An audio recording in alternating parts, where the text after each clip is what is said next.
This is Austin Real Estate Investing. Austin Real Estate Investing. We'll be discussing real estate investing in Austin, Texas, and bringing you experts from all different sectors of the real estate game. Your host, Jordan Moorhead, is a real estate agent and investor in Austin and is here to help you get started or to build your portfolio and explore new strategies. Hi, this is Austin Real Estate Investing. This is Jordan Moorhead, and today I've got Nick Ameluxen on here. Hey, Nick, how you doing? Good. Thanks for having me on. Thanks for coming on. I'm really excited to learn about you and more about what you do. So, real quick, before we get into anything real estate related, let's just talk about who are you and how are you involved with real estate investing? Yeah. Well, as you said, my name's Nick. I got involved in real estate investing towards the tail end of 2015. Before that, I really enjoyed investing, but I was looking more at the stock market, and I thought, this is where I wanted to be. I was going to be the next Warren Buffett, and I'd, invest my way to billionaire status. And then the company I invested in had a big scandal, and I lost most of everything overnight. And at the same time, I just purchased my first house and started listening to Bigger Pockets. And, something that they said about control at that point really resonated with me, right? And that's kind of how I fell into real estate investing, is that I wanted to control the asset. I didn't want what somebody did 1,000 miles away that I knew nothing about and nobody could know about decide if I was going to make money or not, decide or a tweet. What? Or a tweet. Should affect a tweet. Your... Yeah, go on Joe Rogan's podcast or something, and then everything loses value. But yeah, so that's how I got into real estate investing, and that's what I do now. I kind of went the traditional path from single family to multifamily, and now that's what I do full time. Awesome. So we'll talk more about that too. This show being about Austin real estate investing. Why do you choose to invest and live in Austin, Nick? Yeah, living it, I didn't really have a choice, to be fair on that question. I married my wife. I'm from Denver, and all of her family kind of migrated, and she's from Austin. And all of her family had spread out over the years.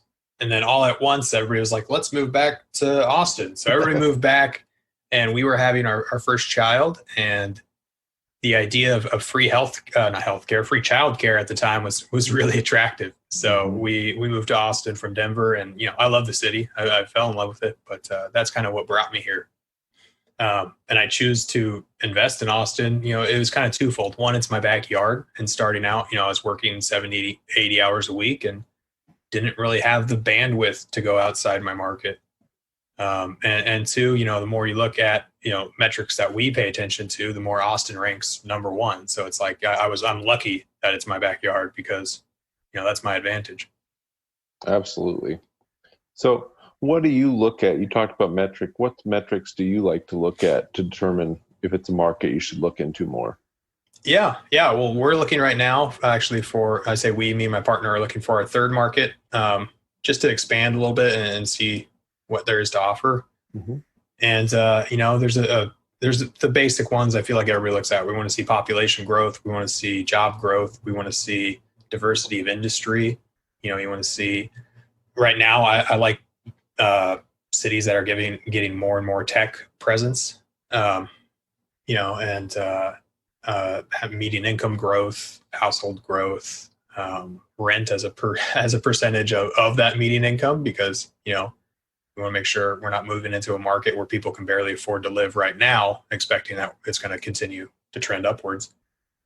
And Austin, ticks all those boxes. Actually, we just did a market report where we're comparing a bunch of markets, and out of all the metrics we ranked, besides property taxes, Austin came out, number one. Absolutely. And I think diversity of industry is something that Austin has a lot of, and it's just getting better and better. So obviously we have a lot of the tech. Austin's known as a tech city, but we've started to have manufacturing, distribution, and all that stuff roll in. You talked about rent affordability. I think Austin is very affordable for what it is. I've lived in other cities, and the rent is much higher. You can get a nice two bedroom for 1,500 here. But, in a lot of other cities, that's $2,000 or more. And Yeah, definitely.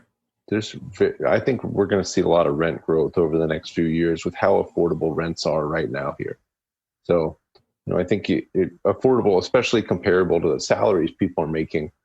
It's a very affordable place to live if you're making the median salary in Austin. There's other things that it costs you money, but your rent's not bad. So I think that's a really good point. And with the diversity of industry, there's not any real reason any one thing would affect Austin and put us into some sort of tailspin. It's not like we're Detroit with the automotive industry and that changes and the whole city goes to hell. Yeah. So Nick, you talked a little bit about what attracted you to real estate investing. How did you get started in real estate investing, and how did you end up where you are now? Yeah, I had bought my first house just to live in.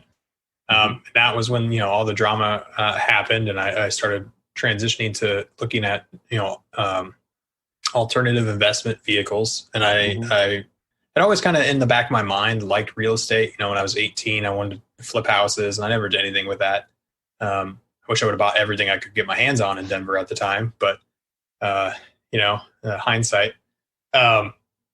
And listening to Bigger Pockets and kind of just thinking about what our goals were with investing, it seemed like the logical route.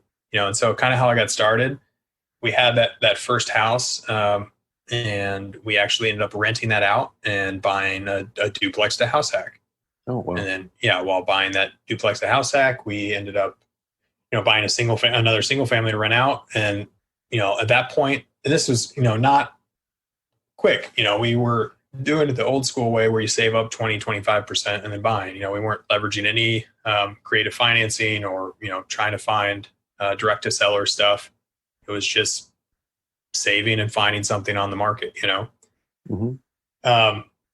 and we realized that was taking super long to get to where we wanted to go. So as I looked into getting more active in real estate, especially the first house we bought in a good area, and it had just appreciated really well. The equity in it, there was almost no return on the equity at that point from the cash flows. So we were looking at selling that and moving to something larger. And that's kind of how I got started in multifamily, because as I looked for, ways to be more active, a lot of it came down to, find a team, find deals, find investors, close deals, get your, all the stuff that goes into real estate. And it's like, I'm going to do all this work for an extra 3 single families or something a year. I might as well put the work in and do something larger, right? Do one. And at the time I was like, I'll do 1 10 unit as opposed to doing, 10 single families. And my mindset changed over time once I got mentors and I was able to take that larger. But that was kind of how I got started. Awesome. Yeah. And I think, that's a great way to get started. What you talked about, you kind of started house hacking, or you turned your first home into a rental and then moved into a house hack. I don't know that a lot of people know they're able to do that. But, if you get interested in real estate investing, don't sell the house you have if you don't have to. Rent it out. Like you were talking about return on equity, you always have to look at how much equity is in the property, and is it worth selling, or is it worth just continuing to rent it?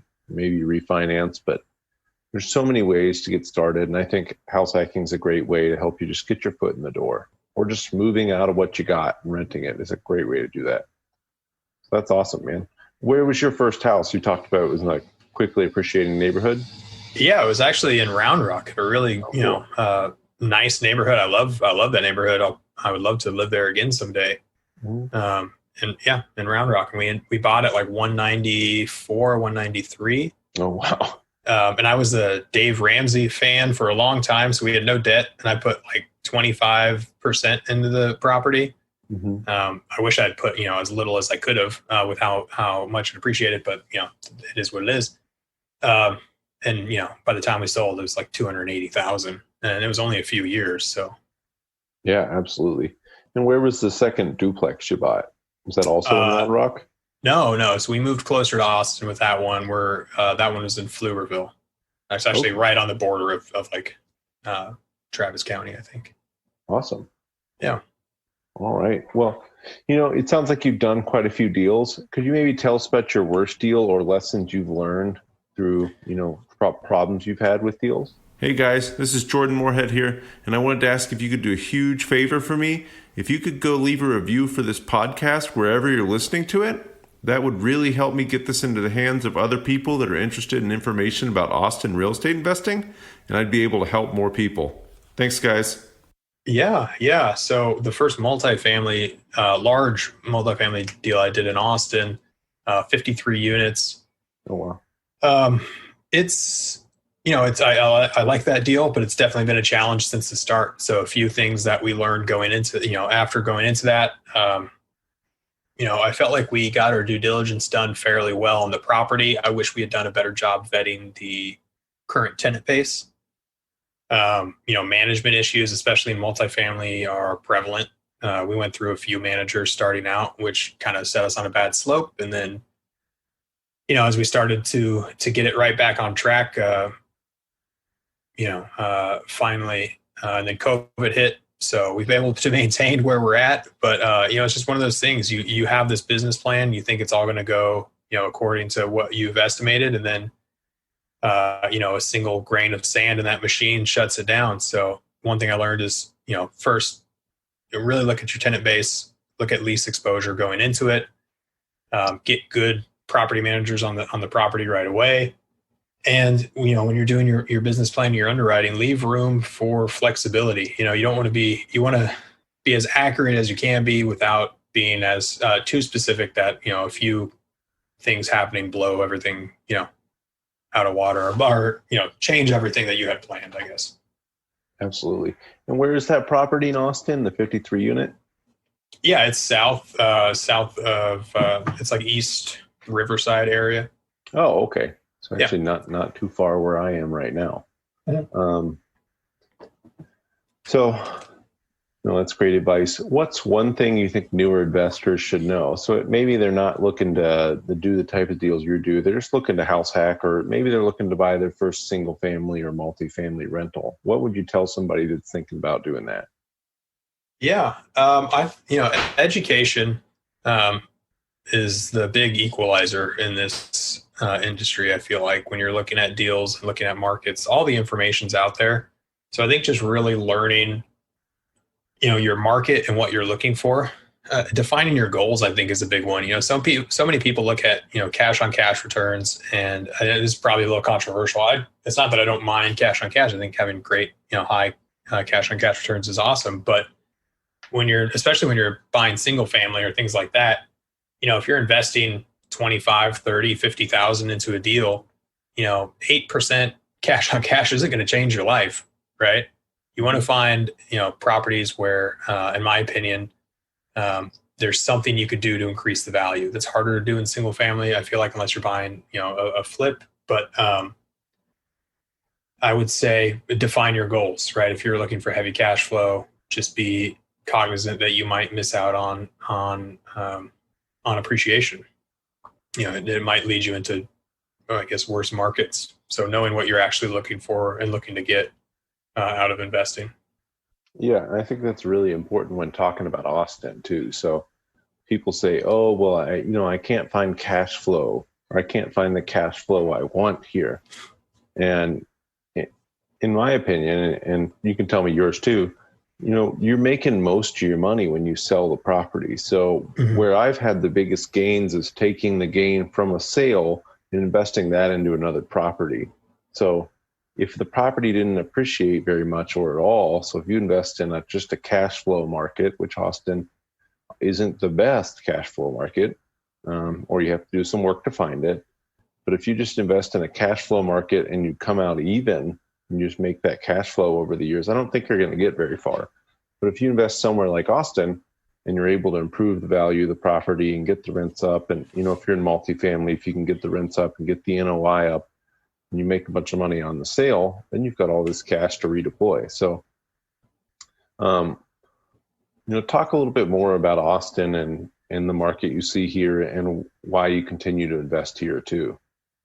Yeah. And just to, piggyback off what you were saying, it also depends on where you're at in your investment career, right? If you're starting out, that equity building is going to really get your momentum going, right? If you have, $1.5 million to invest, this is a different conversation. right? You can live off the cash flow on that investment. But if you're looking to grow a portfolio and really expand your wealth, what the age old saying is you can't eat equity. But on the flip side, cash flow isn't going to make you rich, right? So try and find a good balance of the two. That's not to caution anybody. Don't go into a negative cash flow investment. Just look at that as a different metric. And I'm sorry, I completely blanked on your question as I was following up on that. No, I think you were, I was just talking about how you pick your market and why you think Austin's a good market to invest in. What you would say about appreciation versus cash flow in the long run. Yeah, I love Austin. I think, there's tons of great metrics that point to it just, continuing to grow. I don't think anybody who lives here or knows anything about Austin thinks it's not a growing, developing market. I think you'd have to have your eyes closed.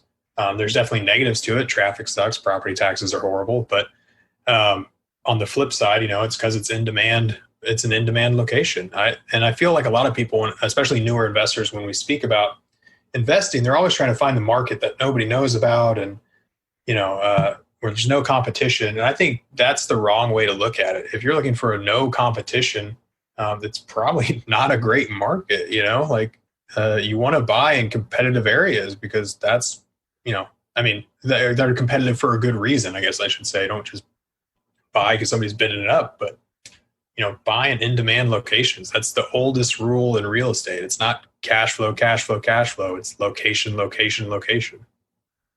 That's great advice. Yeah, that's why I love Austin. Just to give you an example, a few of these properties we bought even recently. We have a 71 unit we're looking to refinance right now, even after owning it for a short time. And cash flow has been good. We've increased the income really well. But we're about to pull, enough money out of that to buy an additional, 30 units with no cash out of pocket. That's the kind of growth you get in these markets, right? You can't do that in a market where you're getting 8 to 10% cash on cash, but you're not really building that equity. Yeah, great point there. So, I think you talk about just looking at the long run too. Don't just think about tomorrow. And I think it's really easy to do right now where everything is just about right now. It's how can cash flow to me is right now. And like you said, cash flow is important. You want to buy a positively cash flowing property, but at the same time, what's the future look like for the property you're buying? If you're buying in a market that people are leaving, it's probably going to be hard to make some money off that place when you go to sell it. But if you're buying in a high demand market like Austin, when you go to sell, chances are it's going to be worth more than you paid for it.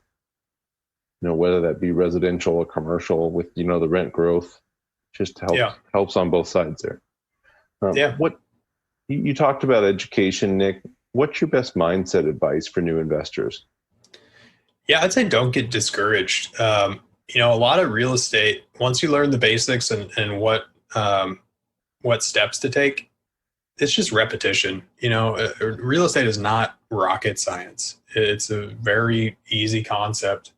So I think, staying focused, staying humble, and just putting in work each day to get the result. Don't say there's no deals if you're not looking for deals. Don't say, that's actually the biggest complaint I hear is there's no deals. And then I start talking about what they've looked at and what they've seen. And it's, one or two things. Of course there's not. You're not looking for them, right? You got to go out there and do the work.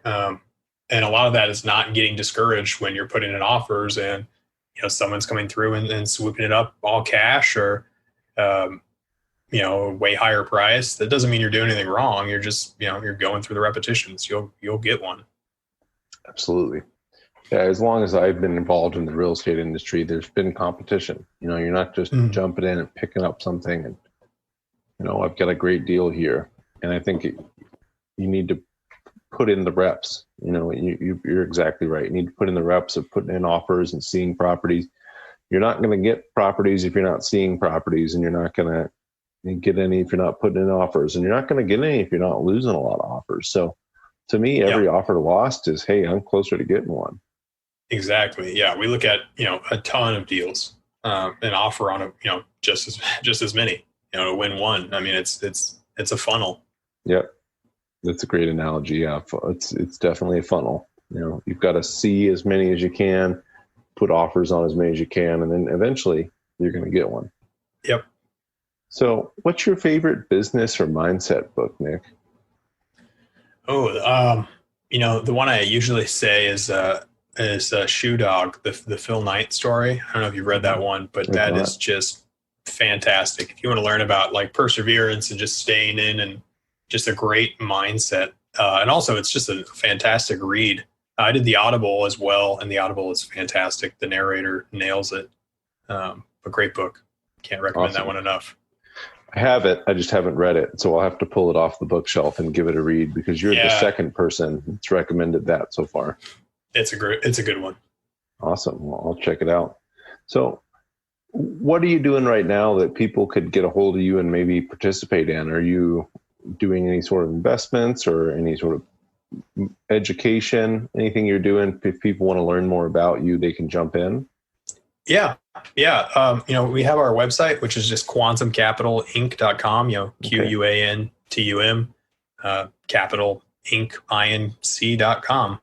You can also reach me at nick@quantumcapitalinc.com. We do a variety of investments.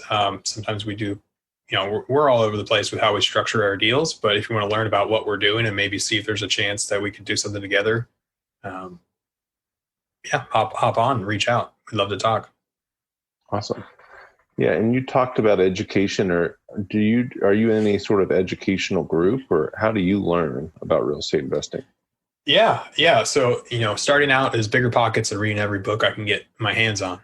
Once I started to narrow in on multifamily, I kind of shied away from Bigger Pockets. I think they put out great content. I just feel like when you start getting specialized and you ask questions on a forum that wide, you get a lot of different opinions and not really the answer to your question from somebody doing what you're doing. And that's when I started looking for like a multifamily focused education. And so, my mentors personally were Jake and Gino, Wheelbarrow Profits. I can't recommend that program enough. I'm not selling it. I'm just saying that's kind of where I got my education and mentorship. And it's, I recommend that to people. Awesome. So how can people get a hold of you? Is the Quantum Capital site probably the best way to get a hold of you? Yeah. Email is, it's the 2020. So I'm constantly connected to a device some way that goes directly to my email. That's the best way, nick@quantumcapitalinc.com. All right. And last question here, Nick. What's your favorite restaurant in Austin? I know we've got so much good food here. Yeah, there's a ton. You asked me this at the beginning. I was thinking about it. I personally never had ramen until I came to Austin. So, I've tried a few. I think Tatsuya is my favorite. I would say that I could eat that anytime, any day. That's a different answer than a lot of, most of the food I get is Tex-Mex or barbecue. Oh, okay. But yeah, ramen. So Tatsuya? Yeah. Actually not familiar. Where is that? Or do they have several locations? They have, I believe, just two or three locations. There's one like East 6th, one right off of 183, and then another down south. It's great. It's fantastic. All right. I will have to check it out. Yeah, Nick, definitely. Thank you so much for coming on today. Again, if you want to get hold of Nick, it's nick@quantumcapitalinc.com. And anything multifamily, I'm sure he'd love to talk to you about it. Again, he's doing a lot of multifamily investing here in Austin. He knows anything you want to know. So reach out to Nick. I'm sure he'd love to talk. Thanks, Nick. Yeah, thanks for having me on.